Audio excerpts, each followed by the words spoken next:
All right. I'd say let's get started here. Thanks everyone for joining on our next webinar today. As you've seen, obviously, in the invite and here in our title slide, we're going to talk about STIR/SHAKEN today and how it applies to you, if it applies to you, and how to use PortaSwitch to avoid any sort of penalties that obviously you may be facing. I'm joined today on this session by, first of all, my colleague Oleg Shevtsov, Head of Project Management in PortaOne, who will present a little bit later in the third part of this presentation, a bit more technical concepts. And we're also joined, very excited to be joined by Jim Dalton from Transnexus, our partner in this STIR/SHAKEN compliance, and Jim will talk a bit about the regulatory framework, the important things, what to take or what not to forget, the do's and don'ts, if you will, of the compliance to STIR/SHAKEN. So I'll get started just to give you a brief heads up about the agenda today. So I'll just kind of set the stage, and I want to talk a little bit about obviously why we're meeting here today, why this is important, and why now, why we're doing this webinar now. So a bit of a background and overview, if you will, and then I'm gonna pass the mic over to Jim, who will talk about Transnexus and the regulatory pieces and parts and the steps to get started, really. And then Oleg will cover the technical part of our webinar today. And we're going to try to actually move quite quickly through the slides, because we do feel the Q&A section at the very end will be very important. I'm sure many of you will have lots of questions, and we would very much welcome that. So we'll try to dedicate about 20 minutes at the end towards Q&A. So overall, we're looking at about an hour for our webinar today, like we've usually done.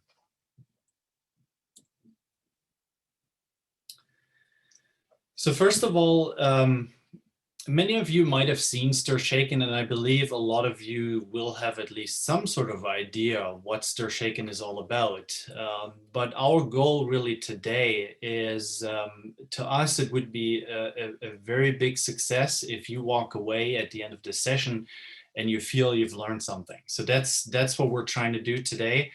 Hopefully we can still, even for those of you who have maybe a lot of experience with STIR/SHAKEN and you know what it's all about, hopefully even for you, there may be this one or two pieces of information that you took out of today's session where you learned something. So that's our goal here today.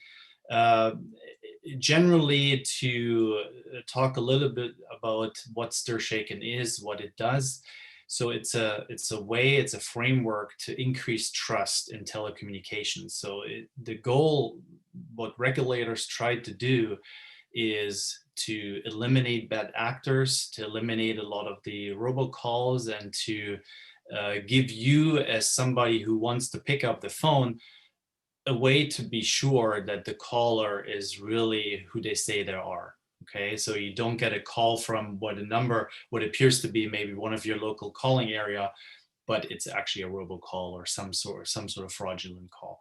So that's really the core of what STIR/SHAKEN is all about. Of course, there are many, many details, and we're going to try to cover quite a few of these here. But overall, it's really a community effort, community as in the telecommunications industry effort to increase trust and to fight those bad actors. And I will also introduce a little bit about the PortaOne and the Transnexus partnership. So who sort of takes care of what kind of partnership it is, and so hopefully we'll be all clear at the very end. Just a brief slide here on key events and the impact.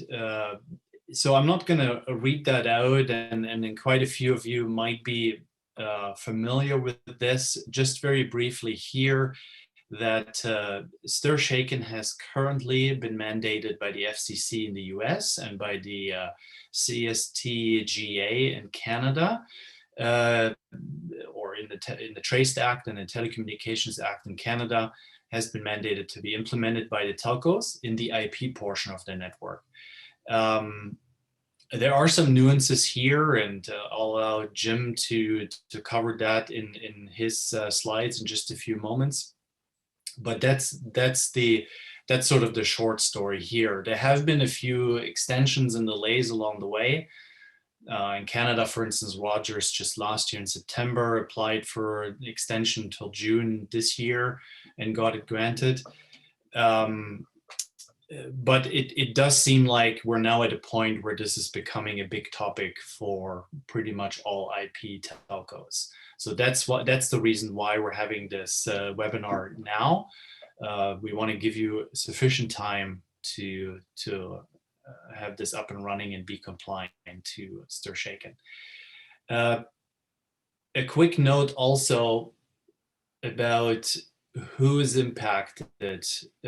Now, primarily, this is of key interest to those of you from the US and Canada. Some of you, I know we have a lot of attendees, a lot of participants, or a lot of people that registered for the webinar from outside of the US and Canada. There may still be some impact. So it's a good idea to participate, and I appreciate your interest in participation today. Because you may have business interests obviously in the US, so there may actually be an impact. And again, Jim will cover that a little bit in his part of the slides. And connected to that, I want to point out, even though this has currently only been mandated by the FCC and the CRTC here in Canada, other countries might actually follow suit in quite a few years. So I think it's a good idea to get a leg up. I presume, and my presumption would be that other countries will have something very, very similar to this. So it's a good idea to at least know what it's all about. Some of the basics here for stir shaken that I wanted to, on a very, very high level, obviously, we are looking at two services here. The attestation service, so this is essentially for the outgoing side of the telecoms for a call. So how well do you know your subscriber and the number that they're using? So you as a CSP, you're testing, hey, I know this guy. Yes, they can use the number. And you basically digitally sign that information in the SIP headers. And very similar for verification. So this is for the incoming side of the call, is when a digital signed SIP header is coming in with the stir shaken signature, you need to be able to verify that and display that basically to the callee, that this call is indeed trustworthy to answer.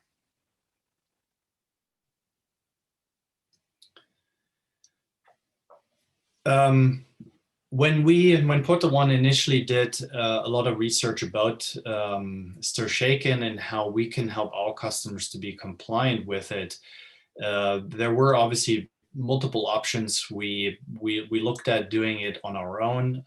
We looked at partnering, and we felt partnering is a good decision in this regard, especially with a trusted partner like Transnexus, who have already a lot of experience with this. And Transnexus is also one of the few certificate authorities for the US and hopefully soon for Canada as well. So it seemed to us as a very natural fit. They're also, and Jim, thanks for that. Your organization was very easy to deal with, and we had good success with the interop. So we feel good about our decision to partner with Transnexus about this. And in terms of, there may also be a few questions later about how it's going to be offered and what the commercial implications are.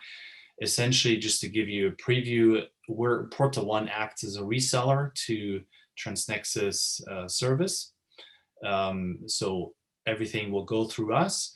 The advantages by doing it, by going through us with StirShaken, is basically we're able to aggregate all of our customers' API calls or signing calls essentially towards Transnexus.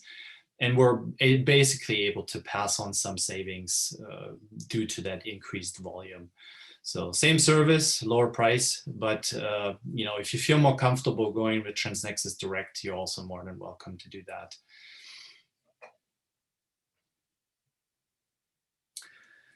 So before I pass over the microphone to Jim, I just wanted to actually have a quick kind of temperature check for you guys participating here on this webinar, and ask you a question. What aspect of StirShaken is most important to you? So I'm gonna launch here a live poll, and I would very much appreciate if you guys could. So I'm gonna launch the poll here. So the question should pop up for you. So what aspect of StirShaken is most important to you? Is it the regulatory compliance? Is it a fulfilling of customer demand? So have customers already asked and inquired you about this? Or do you look at it as a selling feature or a differentiator, in a sense that you can now obviously in the marketing or promotions, you can say, look, we are StirShaken compliant. Does that play a role for you at all? Or if it's something else? I mean, obviously, if it's something else, we don't have ways to record that here in the poll, but if you don't mind sending us a message later, that would be quite interesting to us to find out. So it seems we got about 40 votes here. Thanks so much. Much appreciated. Excellent. So it's great to see you participating in the poll, and it's really helpful for us and guides various efforts to see these information. Oleg will have some polls later on as well. All right, so we have a good 77, close to 80% voted. So I'll end the poll here, and for those of you that voted, thanks so much, appreciate it. Excellent. So let's move forward. I'm going to pass over the microphone to Jim and allow him to control his own slides. And Jim, if you could briefly introduce yourself to everyone participating. Thanks. Hey, thanks, Klaus. Yeah, first of all, I want to say we're really excited about this partnership. You know, over the last 10, 15, maybe longer, I don't know, it seems like forever, I've met so many happy PortaOne customers. So I think that's a great tribute to you guys. The folks that you serve, they really like your platform. And I think that's a great thing. And we're, you know, this is the first time we've really worked with you guys. And it's we're excited about the partnership. So I want to appreciate, you know, tell him we appreciate that. And, you know, Oleg, the testing, the technical aspect was very smooth and easy. And that's not always our experience, but you guys were fantastic. So anyway, I think it's Klaus, like I think you said, you know, for you to take what we have to your customers is really a nice solution, because you're experts on your platform. We don't know anything about it, and it's going to be a great service for your customers. So anyway, we're happy to be here about Transnexus. You know, we provide a routing policy engine to complement soft switches and SBCs, and Shaken is a very important policy for our customers that we've implemented, and something we've been focused on for from the very early days of robocalling. So that's what we do. So let me give you a walkthrough of kind of what we see as the regulatory issues. And let's see, there we go. Let me go through the requirements, you know, that from the FCC that is everybody needs to know about, every operator needs to know about. And even as Klaus mentioned, you know, even if you're outside the US, you need to pay attention because it might impact you as well. And so as Klaus pointed out earlier, you know, the Traced Act requires that Shaken has to be implemented by June 30th of this year. And I'm going to talk really from the perspective of SIP operators, because I'm assuming most everybody here is, you know, their interconnects with external networks are on SIP. There's a little variance if you have TDM interconnects, and I'm going to just touch on that. But for the most part, if you've got a SIP, if you have a SIP network and your interconnects with external networks or SIP, then you really need to implement shaken by the end of June. And there is one little caveat. You can do something called a robocall mitigation plan that I'll talk a little bit more about. There is an exception, and Klaus mentioned that there's some exceptions that you can defer the implement of shaken. But I'm going to tell you, you probably don't want to do that. And that's why I'm not going to spend much time talking about that. If you have a modern soft switch, you got SIP interconnects, shaken is the least expensive, best way to go. It benefits your customers, and it's the least expensive solution. So that's what I'm going to focus on from that perspective. So this is big. This is really big for the US. You know, before the FCC has regulated, you know, CLECs, ILECs, you know, cable companies, cellular operators. That's pretty much who they regulated. Last year, things changed. Shaken and the Traced Act, it applies to any company that provides voice communications to an end user. And it doesn't even have to be two-way. It can just be one-way communications. So I guarantee you it applies to everybody on this phone call. You know, we talk to people every day and say, I don't think I need to do it. I buy my DIDs from, you know, this provider, that provider. I don't think I need to do it. You need to do it. If you've got a switch, if you have a control of a telephone call, you have to comply with the Traced Act. And we'll talk about what the ramifications are. If you don't, they're harsh. So you have to do it. Everybody has to take some action, and it has to be pretty soon. So Klaus, this is definitely timely. You wouldn't want to have had this webinar much later than right now, because we're looking at a June 30th deadline. And the first step, the first thing you want to do if you want to implement shaken, and then I think that's definitely what all the PortaOne operators are going to want to do, you have to register with the policy administrator. So there's a policy administrator in the US, that's iConnective. There's a policy administrator in Canada, that's being performed by Newstar. And I'm going to focus here on the US because it's a little simpler. We can talk, if you have questions about Canada, I'll tell you what I know later in the Q&A. Mm-hmm. But what you need to register with the policy administrator in the US, you just need three things. And it's not terribly onerous. You know, I talk to people say, I can't do it. I'm not a CLEC. I don't know a telecom attorney. We give people the information. Klaus can give you the information. You can actually do it yourself. It'd be a little bit of a homework assignment, but you can get it done yourself. And number one, you need to file a 499A form with the FCC. I bet you just about everybody does that. If you don't do it, you probably ought to be doing it anyway. That is the contribution in the US you need to make to universal service. So that's a really easy hurdle to pass. The next thing you need to do is you need to get an operating company number. And basically there's an organization that doles out the telephone numbers, or excuse me, the operating company number for every service provider in the US. We can provide instructions with that. Klaus has that, of how to get that. It costs $425. And starting after in April, you need to certify that you've implemented shaken in your network with the FCC. And that, you know, that should be pretty easy. If you're using PortaOne, you use our solution, you can say, I have a certified implemented shaken in my network. You have the technology. You just need to have actually be using the technology to implement shaken. With those three things, the 499, operating company number, and the certification that you have implemented shaken in your network, you're going to be able to get a service provider code. That's what you get. You're admitted to the trust anchor. You're in the ecosystem now, and you get a service provider code. And what that is basically, it's a password. It's, you know, signed with the private key of the policy administrator, and you need that to buy a shaken certificate. And that's what that certificate is what you're going to use to sign a telephone call. We are certificate authority. We'll sell certificates to anybody, but we can't sell a certificate to anyone unless they've got that service provider code from the policy administrator. So those are kind of the first set of requirements, how to get in the game to implement shaken.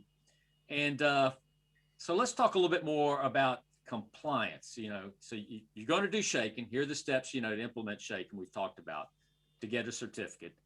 So what about compliance? Well, there's something new the FCC has just dreamed up, and it's a new database that they're going to have that everyone must certify that they have implemented Shaken to the FCC. So you're going to have to, go to their portal. I don't know what it looks like. We're going to find out in April what that portal looks like. And you're going to need to certify, yes, we have implemented Shaken in our network. And if you do have TDM calls, you can't implement Shaken, but you must, as an alternative, implement a robocall mitigation plan. And you have to certify that, if you have TDM calls, you need to implement robocall mitigation, have a program to do that. If you're a small operator, you can do robocall mitigation instead of SIP. But I think that's probably not a good choice for PortaOne users because, like I said earlier, Shaken is less expensive and it's what you want to do so your calls from your customers are trusted at the destination network and they'll show up, they'll be presented as verified calls. So I think you're going to want to focus on certifying with the FCC that you've implemented Shaken in your network. And it's going to be listed in a public database. Everybody's going to see who's certified that they have implemented Shaken or robocall mitigation. And this process, when the portal is available, it's going to be announced after March 31st or March 30th. I don't know exactly what date. I'm saying April. I hope it's in April. It could be later, but one thing's for sure is you have to certify in this portal by June 30th. And that definitely is a drop dead date. And here's the powerful ramification. I told you in the first slide, it applies to everybody. And if you don't, and when I say everybody, anybody that provides voice service to an end user, just about everybody I can think of. And if you don't certify, if you're not listed in that database, then the order says intermediate service providers, they are required to block your traffic. They cannot take your calls. And so that's what you're looking at. Before they send you, they'll accept your calls. They're going to check, are you in the database? Yes, you are. Your calls will get through. If not, they're going to block your calls.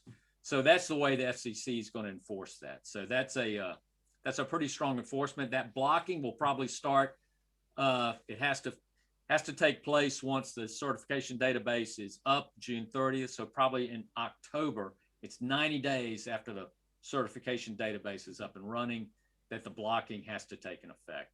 So that's the date that really matters. You got to be in the database the 30th. If you're not, you're subject to your calls being blocked in October. So here's something interesting. And, I've talked about the US, haven't talked much about Canada, but, it's right now I'm focused on just the US. And what the FCC's regulation says is, you can't accept calls from any provider you cannot accept calls with US calling numbers from any provider that is not certified in the database. And that applies to non-US service providers. So if you have a service provider overseas that's sending you calls with US telephone numbers, it's a call center, whatever it might be, and they're generating calls on behalf of US customers, they have a US calling number, you have to block their calls unless they have certified that they've implemented a robocall mitigation plan.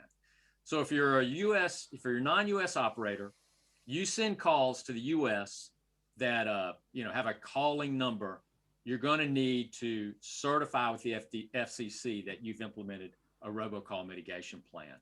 And I'll bring up one point here. Let's go through this bullet. You can't implement Shaken because you can't get a certificate. You don't have a US 499 form. If you have a US subsidiary, you can go through that process. But if you're completely outside the US, you can't register with Shaken.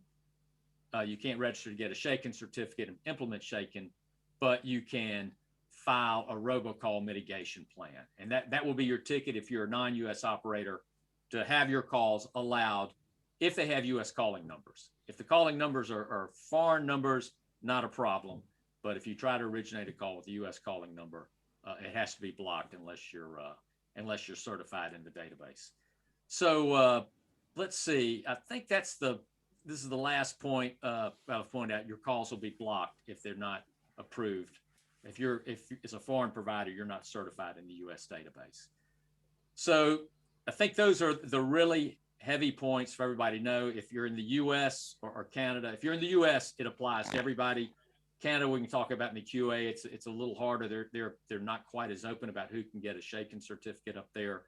But the robocall mitigation in the US applies to everyone, whether you have TDM or even if you're non-US and you're sending US calls to the US with US telephone numbers, you'll need to be in the robocall mitigation database, the FCC.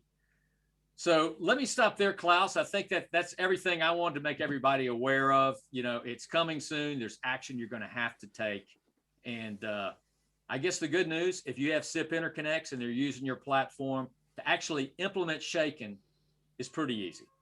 And that makes compliance not a major factor in terms of an effort of what your customers need to do. Mm-hmm. Thanks so much. I'll wrap it up there. Great. Much appreciated for that. And Oleg, so I did give you the controller. You should be able to move the slides forward on your end. So if you could also introduce quickly to those of our participants who may not know you yet. Okay, so my name is Oleg Shevtsov. I'm a head of project management department at PortaOne. Have been working at PortaOne for 13 years now, 18 years in telecom. So I know quite many of you in person. So let's get to the technical details. So technical overview will start from a quick live poll. So I'm starting this poll, or Klaus, could you start this poll? So the question is like, what is the most popular question raised about steer shaken from the stakeholders in your organization? First answer, does it impact us? Second answer, are we compliant already? Third question, what would it take us to be compliant? And the fourth is, how do we configure attestation for our biggest call center customer? So we'll be waiting for your replies. Like if you get questions or a lot of questions from the stakeholders, I guess it will be very easy for you to reply. And basically it will help me to adjust my presentation, because like we are running a bit low on time, and that's why I may cut some corners through my presentation, or maybe pay some extra attention to the topics which are most relevant to you and to implementing steer shaken. And I've noticed we not only have live poll, but we have a love poll. So it's a perfect start. Excellent. So we got 70% here. There's a couple more votes trickling in. So can you show the results afterwards? Because like in the previous poll, we didn't see them. Yes. Yeah, we'll share. So we'll share the slides. Obviously, we will share the poll results. We do not see, it's anonymous. We do not see who voted what, but we do have the percentages. Obviously, we do have that, and we'll share that with everybody in our summary that we publish on our website probably sometime next week or the week after. Do you need to, Oleg, do you see the results? No, I don't see. So you need to click some button to show the results, and then I'll continue with my and poll, 48% voted. What would it take to be compliant? That's the majority. So compliance is the hot topic. Okay, yeah. So let me continue. Thank you very much for your answers. So to begin with, I need to be aligned with you on the key concepts. Key concepts in my technical part of the presentations are digital signature. So this steer shaken framework is all about digital signatures. Digital signatures used to sign some bits and pieces, some information. So you get a certificate, you use this certificate to sign and get caller ID information and destination number protected by this digital signature. So everyone receiving the call from you will read this signature and will be working with this signature. The second concept is caller ID. Basically, there are two types of caller IDs, like visible display number, something that you see on your phone when you receive a call. And there is an invisible, sorry, somebody somebody moves slides. Tatiana, sorry, I did. Apologies, Oleg. I can't return back. Sorry. Okay. Oh, just let me click. There you go. Okay, so there are two types of caller IDs. So first type of caller ID is visible, what you see on your screen when somebody dials you. And the second type of caller ID is invisible, something which is called P-asserted identity, and something that you have seen in different networks. It is hidden, and it is used largely by, for instance, mobile networks, some other networks. And it is also a part of caller ID by ETIS 14074 document. So when we speak about caller ID and protecting caller ID from spoofing, we speak about both types of caller ID, so the visible part and the invisible part. And also, the key concept in this shaken framework is responsibility of the providers. Because if there is no responsibility, if there is no pressure from the regulators, we'll be where we were all these previous years. So 3 key concepts, and I guess we can continue now. So let's have a quick look what shaken framework brought us. You can see some SIP headers. So this is a SIP message, part of the SIP message. Invite. There are some lines in bold, like to header, P-asserted identity, and from header. And there is one more new, which you probably haven't seen in your SIP logs, and you haven't been working with until you implemented steer shaken. So this is a new header introduced by shaken regulation. This new header has signature and has some other information. And it helps to protect caller ID and protect from spoofing. Let's have a look how. Oh, somehow it goes through slides. Let's get back. So on the left, we have identity header, and on the right, we have a decoded information about this identity header. So basically, we have in the orange, we have some protocol information. We have information about the certificate, type of this of the thing. In the blue, we have basically the payload, something that companies implemented the steer shaken framework will be looking at for verifying and for attesting the calls. So basically, it includes the attestation level, it includes the destination number and the originating number. And also, it has this red piece, which is cryptographic signature. So this signature combined with this certificate will help the providers, for instance, intermediate providers or a terminating service provider, like mostly terminating service provider, to verify this identity. Make sure that cryptography is okay. Make sure that the call is verified. So the next one, for some reason it turns more. Okay, so you've seen this huge identity header. What does it mean to us? Like for any SIP specialist, it means that we have to stop using SIP over UDP, because our, for instance, invite messages are already well over several kilobytes, and this is actually a good reason to switch to TCP, because with UDP you may have fragmentation issues, some UDP drop, and invites may not reach your providers you are interconnecting with. So it requires changes to the connections with the operators. Good news is that PortaSwitch already supports it, and basically you'll just need to discuss it with your carriers or with your vendors and switch to TCP. So the next slide is regarding the end-to-end flow. Based on the information I told you previously regarding basic concepts, we'll look through this end-to-end flow and see how this steer-shaken framework works from the operator perspective or provider perspective.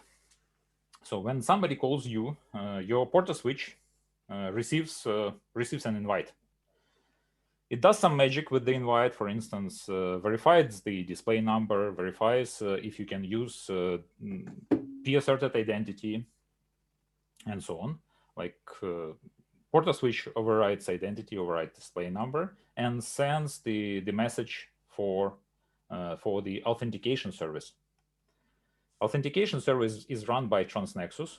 So this service actually produces this big and nice digital signature, protecting caller ID, protecting information about cold party, and protecting from spoofing in between. As a result, in step number 3, we receive this identity header and include it into the invite messages we send to the terminating service providers or intermediate service providers. Terminating service providers, when they receive this SIP message with identity header, they need and they are obliged by law now to pass through the verification service. So they again will in step number 5 will send to the verification service. Verification service is also a part of Transnexus. Verification service will look into this certificate information provided in the huge identity header, will query the certificate from certificate repository, verify the call. If the call is perfectly fine, if the numbers in this payload of the signature match to the headers in the SIP invite, then and the attestation level is full attestation. In this case, terminating service provider will understand that the headers are genuine, nothing happened to them, and if the attestation level is A, then terminating provider will be able to show this verified sign. And in this case, cold party will be sure that the caller ID is not spoofed, or if it is spoofed, it will be possible to find this originating service provider and do something to address this issue with caller ID spoofing. Let's continue. So another concept which is really important is attestation levels. Klaus has briefly touched it, and now we can cover in more detail. So A level of full attestation is the highest possible level of the attestation made by the originating service providers. You can attest calls from your callers with full attestation if only you have a direct association with the customer. So there are no like resellers in between or some other carriers, and the subscriber is using the associated phone number. So you can prove the relationship with the customer, and you can somehow verify that they legitimately can use this number. So this is for the highest level for full attestation, for showing this verified sign. There is also B level of attestation introduced by the Shaken framework. B level of attestation works well in case when you have a direct association with the customer making the call. So you know the customer, this is your customer, but for some reason you do not have really any means to verify that they are using legitimate number. So they may be, for instance, a call center or some other type of business, and you don't really know what kind of numbers they are allowed to use or they can legitimately use. This is B attestation, and you can configure it in PortaSwitch. And there is also a C level of gateway attestation, mainly for wholesale traffic, where you don't know anything about the end user and you don't know anything about the numbers they are using. So you need to apply this gateway attestation when some call comes to your network and it doesn't have any signature, but you're still passing it. That's it. So summary, before you apply any level of attestation, you need to do it on customer by customer basis. So you need to check who is your customer and what kind of level attestation they deserve. Okay, so based on this information, which I presented to you, we have one more poll time. Oh, so somebody is controlling my screen. We're all controlling the same screen like you. I'll move back and launch the poll. That's why, yeah, it's a bit confusing. Yeah. So, okay, so we have a poll. There you go. Based on this information you've just heard, what do you think? Can caller ID be both spoofed and verified by the shaken framework at the same time? Basically, spoofed call with verified signature by the shaken framework. Like, is it yes or no? Is it possible or not quite possible? We'll wait for your answers and then move forward to the explanation of the results. I'll need you, Klaus, to close this poll and. Yeah. Is it a little test, Oleg? Well, it's not really a test, but it's something just to align us on the understanding of the framework. Yeah, we got about 60% voted now, and it's a fairly even split. 56% say yes, 44% say no. Okay, so those who say that it's possible for the call to have caller ID spoofed and verified by the shaken framework, it's really possible. So I'll explain how or in what situations. Basically, I told you that there are two types of caller ID, like the one which is visible, which you see on the screen, and the one which is invisible. And the one which is invisible takes precedence in the shaken framework for signing and verifying the calls. So that's why you can have situations like this one, like number one, when you have anonymous call, like somebody decide to be private. There is p-asserted identity in this invite message sent to Transnexus for applying the signature, and it will be applied, so it will be anonymous call, but it may have full attestation and it may be verified, so it may get a verified sign for this situation. And also we have a second situation, for instance, when caller ID can be spoofed, because for instance, this number, display number will be spoofed, but still the p-asserted identity will be correct, and the verification service will pass it and say that okay, it is verified. And there are actually two cases with this spoofed caller ID, because FCC recognizes two different types of caller ID spoofing: legitimate spoofing and illegal spoofing. So legitimate spoofing is, for instance, when I work for PortaOne, I have a direct number or DID assigned to my phone line, and in some cases I can call on behalf of PortaOne using the display number main number of the office. And in some cases, I can call from my DID, showing the display number as my DID. So if I call from the main number and showing the display number as a main office number or some auto-attendant number, this is legitimate spoofing, we can say so. That's it. So like those who voted that it is possible, you were right. But good thing about this still shaken framework is that thanks for the certificates and these digital signatures, it's possible to find out who actually originated this call. So the provider who originated this call and who was responsible for these signatures and caller ID information. Now let's move on to the settings. I have good news for those of you who used override identity settings and override display number. All these features in PortaSwitch have been for maybe 5 or 10 years already, and they are still relevant in this still shaken framework. So we have only one new setting here, for instance, in the customer configuration. When we override identity and override display number, we've added here on the customer level the attestation level. So if you configure this override identity, override display number, you can then apply this full or partial or gateway attestation for the customer and per customer. And the next slide actually shows the account or extension level. On the account or the extension level, you can override this attestation level you applied for the customer. So for instance, it allows you to create configurations when the customer may have several like SIP trunks and maybe some direct accounts with you.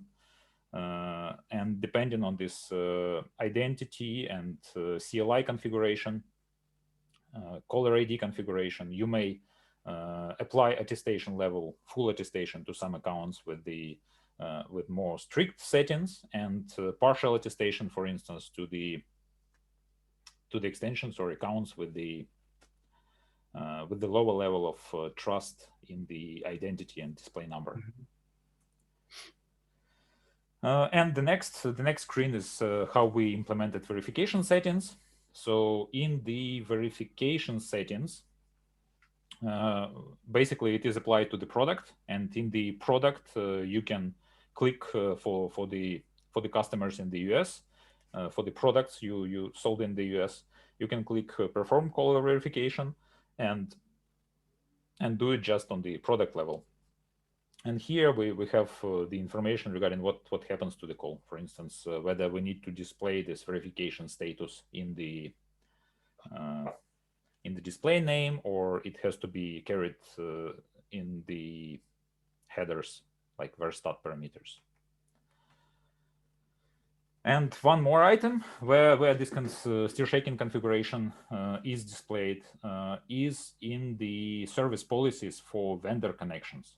So for instance, if you have a vendor connection where this signature has to be applied, where this identity, huge identity header needs to be sent to your vendors or your terminating carriers or service providers, in this case, you need to apply a service policy on these vendor connections to enable steer shaking signature. This also applies to your internal SIP connections, because FCC asks providers to verify and apply this signature even to internal calls. So the next slide is implementers checklist. So we've talked about all the bits and pieces of the technology on the configuration in PortaSwitch, and this slide is to summarize the information. So first of all, like you can start this part now, is normalizing vendor connections. You will need to switch to TCP most likely, and you'll need to get rid of this prefixes, suffixes, because they may spoil headers. And in this case, for instance, from header or to header may be different from the digital signature you are using. So that's why it is important. Point number 2, update to MR90, which is the release where the steer shaking framework support has been introduced in PortaSwitch. Of course, you'll need to get this registration with the policy administrator, getting a token, connecting your system with Transnexus. Number 4, it's about service policy and applying it to vendors where you need to send this signature. Number 5 is configuration on how you display verification results for these calls. Number 6 is your settings per customer, like going customer by customer and finding out what kind of attestation level they deserve, whether you need to adjust override identity, override display numbers to enforce the CLIs and enforce the numbers they can use as caller ID. And number 7 basically is to prepare and roll out policies on how to maintain these caller IDs and attestation level throughout your organization, so that nothing bad happens, so that you have all your things and policies in the perfect shape. That's it. So what happens next? As Jim has already told us, there are lots of things happening around this new legislation. So every operator is busy doing some preparation steps, and we are close to the bifurcation point. So we're close to the point where a lot of events may happen very quickly. So that's why we have our LinkedIn group, kind of crystal balls for looking into instant use, thoughts of our customers, validating ideas. So this group has been more on the executive or business owner part of our customers, or part of you, but still we will be working with it closely to find out what's going on with your market, be you in Canada, US, or in the other countries. Also, I'd like to give reference to our blog, The Connector. It has some articles about steer shaken and about other things which we do, which we work on at the moment. Mm-hmm. Great. Thanks so much, Oleg. So the next, much appreciate the information. Hopefully, as I said earlier in the webinar, all of you have learned something. So we're going to do a Q&A now, and I know questions have already started trickling in. So I'll act as the sort of moderator. I'll read out the questions, and some of them we may answer right now, hopefully quite a few, and some of them we may refer to communication later. So first of all, the easy questions here. Yes, we will make the PowerPoint available. We will make the poll results available. What we normally, and we actually make a full recording video of our webinar available. What we do normally is sometime next week or the week after, we'll publish a new story and we'll send out an email to you guys about a summary of our webinar, and that's where we're going to have all this information in there. So the first question that I just want to ask here, if we are buying DIDs and routing through a third party, is there any compliance we have to follow, or can we rely on our wholesale provider like bandwidth.com? So maybe just, yeah, I'll should I answer? Okay, sure. So that's a very very interesting question. Thanks for asking. So in this case, you have the direct relation to your customers, not the bandwidth.com. So that's why bandwidth.com will be able to attest traffic coming from you only as an attestation level C. Like if you do not attest it yourself. And Jim most likely have some bad news about it. That like if you are not registered as a provider, then your calls may get blocked if you use this numbering, US numbering, right, Jim? Do you want to add something to that? Yeah, I agree completely. What you said is exactly right, and I think that's what the PortaOne operators. I don't think you want to outsource shaking. You want to control that for your customers. You want to make sure they want that attestation A, and you want the flexibility to route out multiple providers. You don't want to be dependent on different providers to give you your attestation. So Oleg, yeah, everything you said is exactly right. It really makes sense for a service provider. The originating service provider is the one who's obligated to meet the FCC requirements. You could outsource that to your somebody like Bandwidth, and that would be your certification. I think that would be a mistake, and be better to implement it in your switch and have complete control, like you've laid out for each one of the customers. Great. Thanks so much. There's a question here which I think should be fairly easy to answer. Do providers have to register with the STIPA, so that's the policy administrator, and with the FCC, or will the STIPA register with the FCC on their behalf? So who do you register with? You just register with the policy administrator, right? Yeah, so you have to register with the policy administrator to get the token. It's a little bit of a catch-22. If you're not a CLEC, you need to register with the FCC that you've implemented shaken, and then show that to the STIPA that you've certified with the FCC that you've implemented shaken. So that's kind of funny. There are two little regulations coming out there that are somewhat not totally aligned, but bottom line, you'll have to register with both. Mm-hmm. And so that's how that works. And anyway. And also, Jim was so kind to obviously pass a lot of his expertise and Transnexus expertise onto us and makes available a lot of resources that we're happy to obviously share with you, to all of those of you that are now taking concrete steps to implement that. So please reach out to us. You can also go directly to Transnexus website. There's a lot of resources publicly available there. But you're also welcome, obviously, to contact us, our sales team, and we'll be happy to pass you that these checklists and all these resources on. Another question here is, that's an interesting one, I think, also. How much lag is there introduced by the authentication of a call with Transnexus when a call is originated? And how are calls handled if Transnexus is not available due to an outage or network issues? So maybe Oleg, you can take the first part, and then Jim, you can maybe take the second part of the question. So how the calls are handled? They will not have the identity signature. No, Oleg, how much lag is there introduced? Depends on where the service is located, the switches or your PortaSwitch is located. So it depends on the latency. And what I've seen, the latency between the US nodes was something like up to 100 milliseconds. Jim, do you have any better figures? Yeah, you're right. I mean, the latency within application to do the signing, is typically less than 30 milliseconds. And then you've got the network delay, like you've talked about.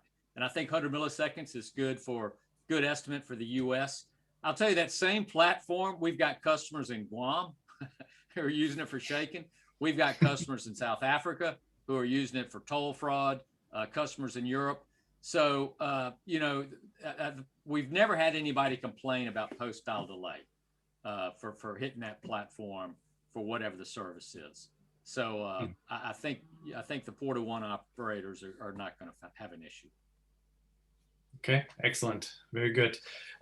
So there's another question here, and we're just want to give maybe a quick heads up here. We hit the 10 o'clock, but obviously all of us will be happy to stick around for a little longer. I think it's important to get through a lot of these questions.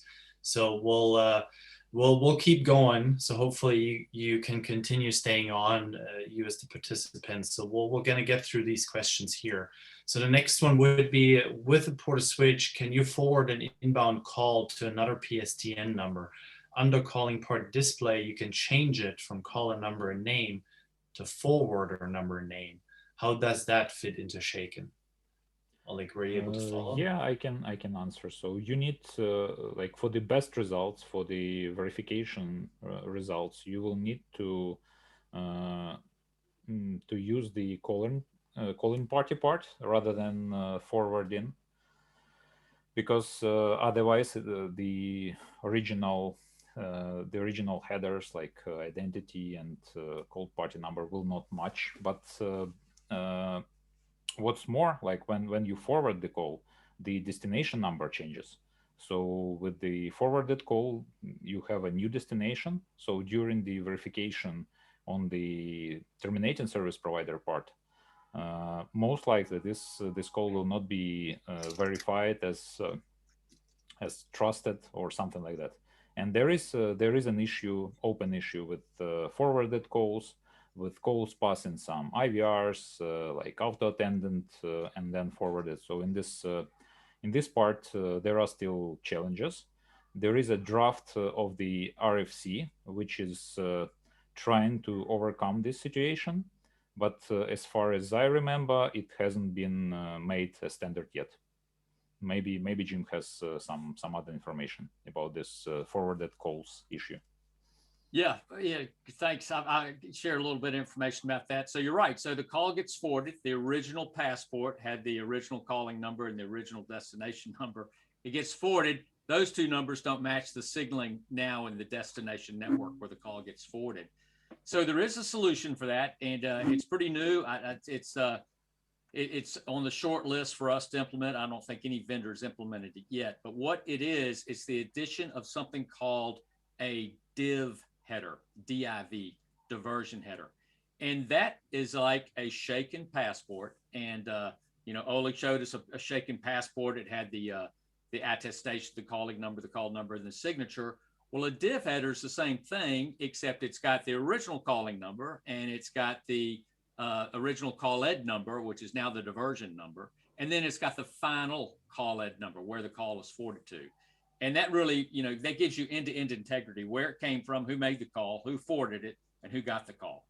And so what you will have in that case when a call is forwarded, a call will come into your customer switch with a shaken passport. And, in the near future, we'll be able to add, when you do a authentication request, you'll send that to Transnexus, and we're going to send back to you a div header.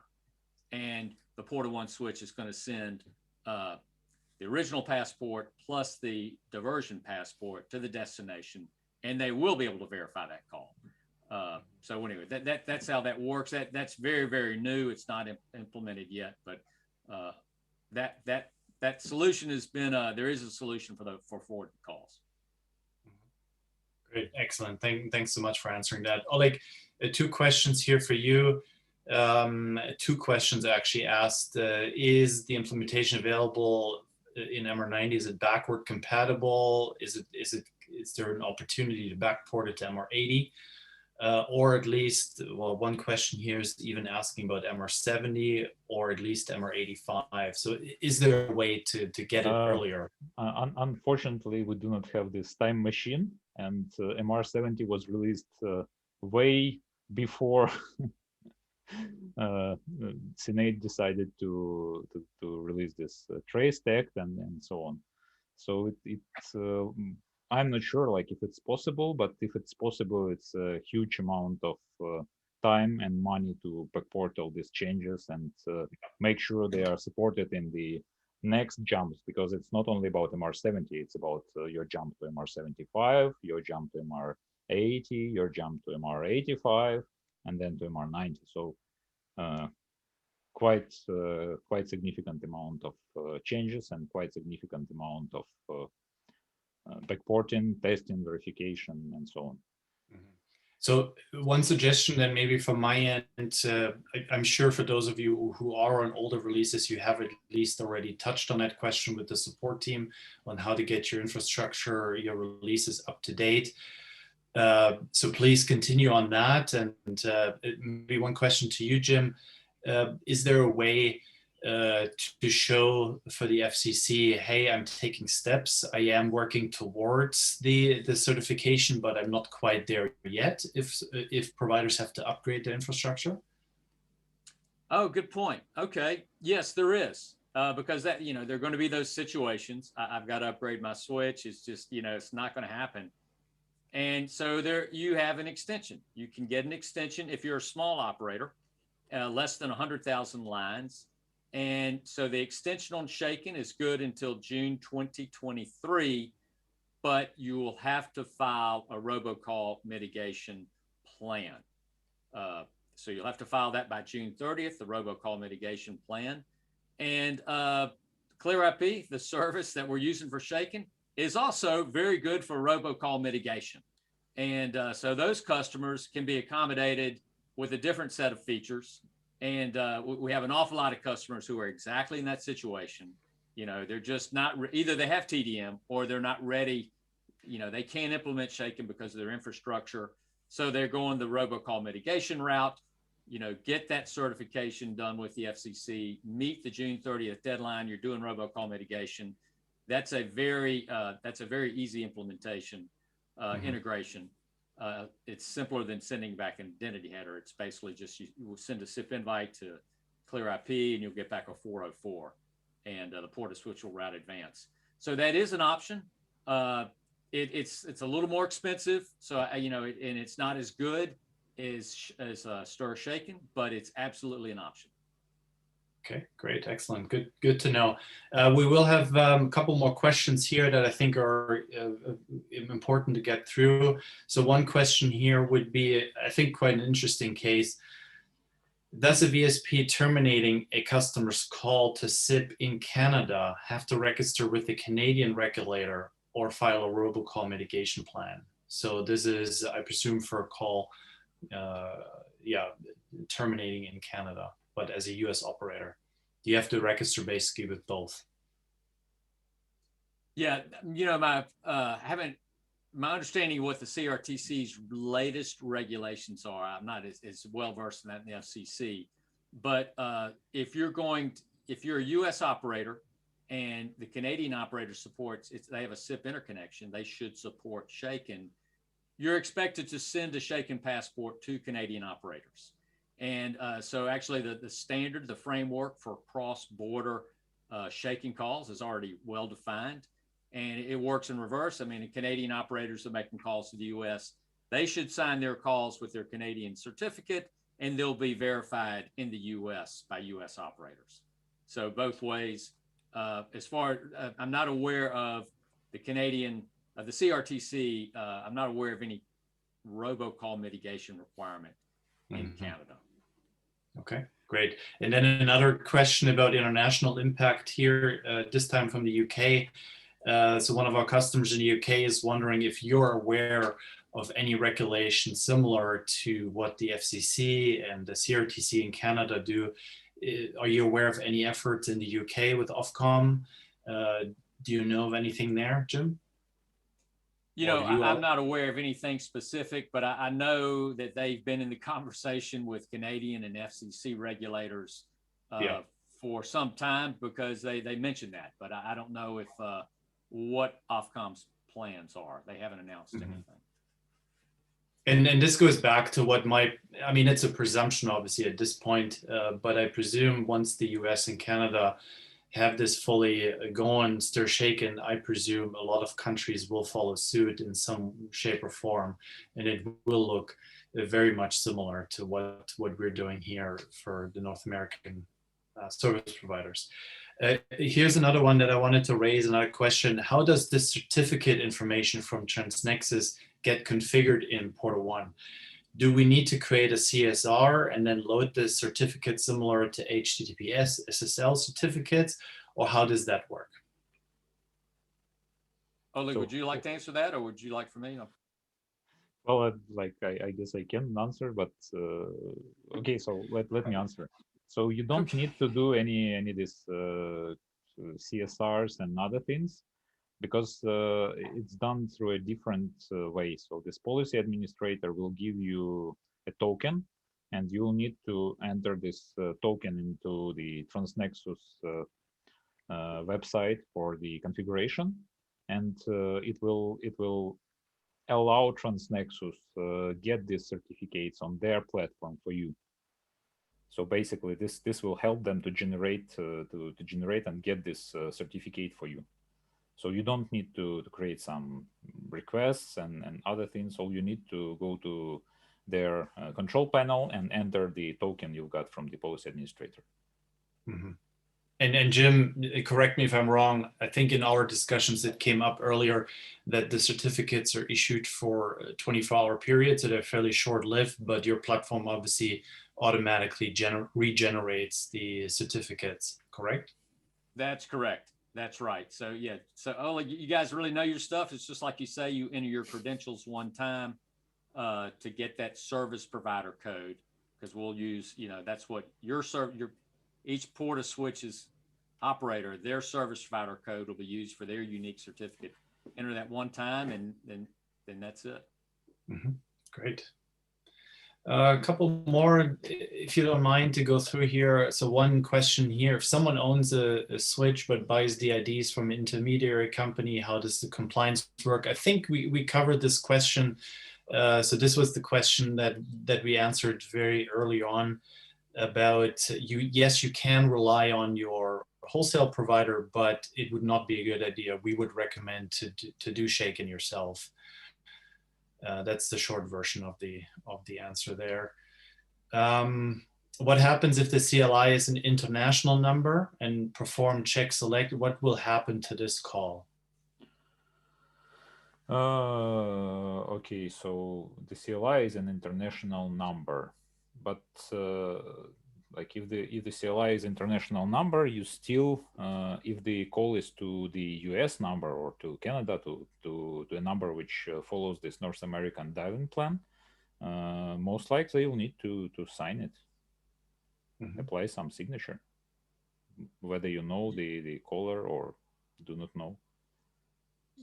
I've asked that specific question to try to get some clarity, and the answer's been the FCC hadn't talked about that. So technically, it would work just like you said, Oleg, and I think that'd be a good idea. What the heck?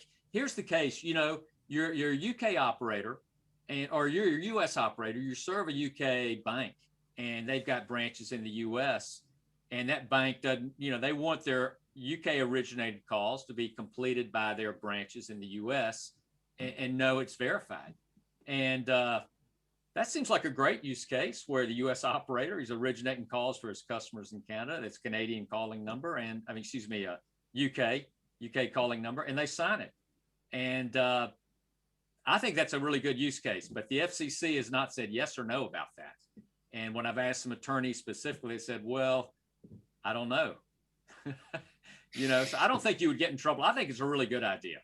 But it's not been something that's been discussed by the regulators. Mm-hmm. So I think also it seems to be, obviously this is new for many of us here. Some of you have probably already started working on this a couple of years ago. Some of you might be fairly new to this, but I would also expect there may still be clarifications and changes being published as this is rolling out across the countries. Yes. What's here's a question. How does STIR/SHAKEN differ from SPIT? And I must admit, I don't know SPIT. Jim, Oleg, do you guys know what it is? I suppose it's a very similar signature. SPIT. Yeah. If, I would ask you to the person asking the question, just maybe contact us, and we'll be happy to look into it and how it differs. I'm personally not aware of it, SPIT. Okay, so we're almost through all the questions here. So very much appreciate all the questions that came in. Just want to see and make sure we don't miss any important one here. Okay, so we've done this one. There's a question, what's the cost? Happy to share. Again, as I said, Jim can also share. You're more than welcome to contact Transnexus for costing as well. We're a wholesaler, so what PortaOne, if you get the solution, the STIR/SHAKEN solution through us, then we're able to basically offer and pass on some savings to you. So there are benefits to go through us. And so please contact our sales team and we can give you some details. But just to give you a rough idea, about 1 million calls, either signed or verified, would run you about $200 a month, just as an estimate of a rough budget range. Okay, I think we've managed to get through. There's one question, when can this be offered as a cloud service? It doesn't matter as much. I mean, the ClearIP platform that Transnexus has is obviously, I'm not sure, Jim, if you host it on premise or in a cloud, but basically all PortaOne customers, regardless if you're hosted in our cloud environment or if you host it on premise, we basically pass the information. We authenticate and verify calls by API call to the ClearIP platform, which in this case doesn't matter if it's where it's hosted. So how likely is this technology to be extended to user devices? Is there an impact to end user devices, CPEs? Well, there were discussions regarding the user devices displaying this verification status nicely. So using this verstat parameter in the URI and displaying the verification status. But except displaying verification status, there is nothing to be supported by the end user devices, because what end user devices do, they do not manage this p-asserted identity or other headers, and most likely they will not receive the full identity header. So they will work basically only with the parameters like verification status. that's it. Mhm.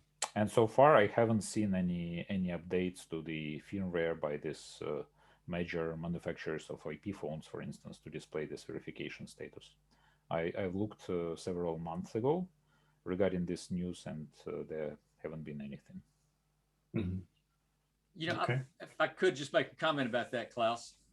There is a standard working its way through the IETF called rich call data, and it's not finished yet. But what that'll add, what that'll give service providers like PortaSwitch users is they can add rich call data to every call in the shaken passport, so it's digitally signed, and it's basically, so you include the customer's name, a URL to their picture, their logo for the company, the reason they're making their call, and that's powerful. And enterprises really want that, because if they could display that, on their handset, who's calling and why, they are asking for it.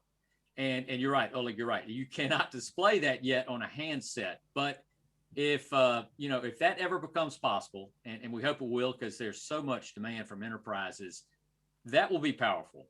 We think it really changed communications, and it really is it's a revenue opportunity for service providers if they can provide that to their enterprises, this rich call data that gets to the handset. Like Oleg said, it's not here now, but I hope we have this conversation a year from now, and we're talking about what's possible with the rich call data, because it really changes everything in terms of communications, we think. All right, excellent. One last question here from Peter. Peter, I think I'd ask you to maybe contact us. There's basically a question if PortaOne can support different Transnexus accounts based on Porta environment. I think we'd want to know a little bit more about the reasons behind this. So I can answer. Okay, there you go, Alec. Because if there are most likely the question is about having different companies in the renting some billing environments or some partitions of the PortaSwitch. Mhm. And in this case, they will have a different SIP cluster IP address, and this IP address will be like a different entity in Transnexus configuration. So they may have different certificates and so on and so forth. Okay. So it will be fine. Okay. So short answer is yes. Excellent. So that means we got through all the questions. If there are any remaining questions, as always, please simply send them to us at sales@PortaOne. Most likely we can answer most of the questions ourselves, but Jim has already signaled that they will obviously be available. His team will also be available in case we need to escalate. We don't know maybe some of the answers, then he'll definitely make sure to pass that information to us. So if there's any questions that you maybe thought of later, send them to us. We'll make sure to get them answered. And yeah, thanks so much for attending today and all your questions and participating in the live poll. Very much appreciated. And thanks for my fellow panelists, Jim, for participating. Thanks, Oleg. Very helpful. Great. Thank you. All right. Thank you very much. Thanks all. Bye. Bye.